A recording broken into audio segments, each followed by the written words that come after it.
Hello. നമ്മുടെ വീട്ടിലെ ചെടികളെല്ലാം വേണ്ടത്ര പരിചരണമില്ലാതെ എല്ലാം നശിച്ചു പോയിട്ടുണ്ട്. ഇപ്പോൾ കുറേ കാലമായി ചെടികൾ വെച്ചിട്ടും ഉള്ളതിന് നല്ല രീതിയിൽ വെള്ളം പോലും ഒഴിച്ചു കൊടുക്കാറില്ല എന്നുള്ളതാണ് സത്യം.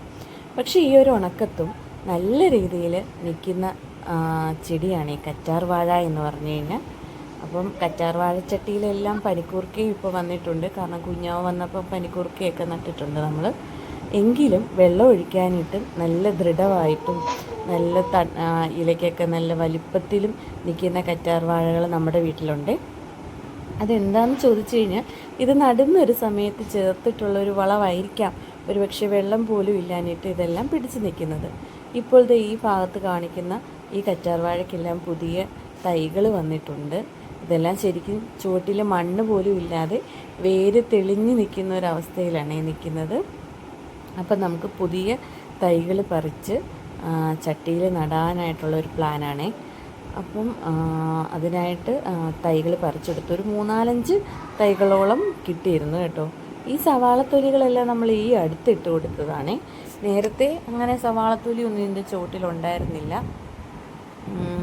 അപ്പോൾ ഇതിന് ശരിക്കും പറഞ്ഞു കഴിഞ്ഞാൽ ആഴ്ചയിൽ ഒരു ദിവസം കഷ്ടിച്ചെങ്ങാനും വെള്ളം ഒഴിച്ചു കൊടുത്താലേ ഉള്ളൂ.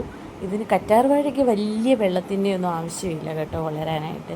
പിന്നെ നമ്മൾ തൈകൾ പറിച്ചെടുത്തപ്പോൾ നടാനായിട്ടുള്ള മണ്ണിനാണ് പിന്നെ വേറൊരു പ്രശ്നമുള്ളത്.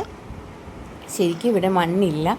അപ്പോൾ ഞാൻ എപ്പോഴും ചെയ്യുന്നൊരു കാര്യം, നമ്മൾ കരിയിലയെല്ലാം ഇങ്ങനെ കൂട്ടിയിട്ട് കത്തിക്കുമ്പോൾ അവിടെ ഒരു കൂന പോലെ മണ്ണും കരിയിലയും എല്ലാം കൂടെ ആയിട്ട് ഒരു കൂന ഉണ്ടാവും.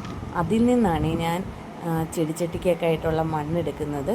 പിന്നെയാണ് ഇതാണ് നമ്മൾ കറ്റാർ വാഴയ്ക്ക് ചേർത്ത് കൊടുക്കുന്ന സൂത്രം എന്ന് പറഞ്ഞു കഴിഞ്ഞാൽ 2-3 പഴത്തൊലിയാണ്. നമുക്ക് പഴത്തൊലി എത്ര വേണേലും ഉണ്ടെങ്കിലും ചെടിച്ചട്ടിയിലേക്കിട്ട് മിക്സാക്കിയിട്ട് നട്ടു കൊടുക്കുന്നത് മുട്ടത്തോടും നല്ലതാണ്. കറ്റാർ വാഴ വളരാനായിട്ട് വളരെ നല്ലതാണ്. ഈ മുട്ടത്തോടും ഏത്തയ്ക്കാത്തൊലിയും പഴത്തൊലിയും ഒക്കെയാണ് കറ്റാർ വാഴയുടെ ഒരു ശരിക്കുള്ള വളമെന്ന് പറഞ്ഞു കഴിഞ്ഞാൽ എനിക്ക് തോന്നിയിട്ടുള്ളൊരു കാര്യമാണ് അത് നല്ല രീതിയിൽ നമ്മൾ ചേർത്ത് കൊടുത്തിട്ട് ആഴ്ചയിലൊരു 3-4 ദിവസം നനച്ചു കൊടുത്താൽ മതി. കറ്റാർ വാഴയുടെ എല്ലാം ഇലകളെല്ലാം നല്ല ദൃഢമായിട്ട് വലിപ്പത്തോടു കൂടി നല്ല രീതിയിൽ വളരാനായിട്ട് ഇത് വളരെ സഹായകമായിട്ടുള്ളൊരിതാണ്. ഞാൻ ഇതുപോലെ സിറ്റ് ഔട്ടിൽ 2 വശത്തായിട്ട് പുതിയ ചട്ടി മേടിച്ചത് കറ്റാർ വാഴ നട്ടിരുന്നു. പിന്നെ നമുക്കുണ്ടായിരുന്നത് പഴയ ചെടിച്ചട്ടികളാണ്. അതിലും ഈ 2 വീതമൊക്കെ നട്ടിട്ടുണ്ട്. അപ്പോൾ കറ്റാർ വാഴ വളരുന്ന ഈ ഒരു സീക്രട്ട് കൊണ്ടാണ്. Okay, Tata, bye bye.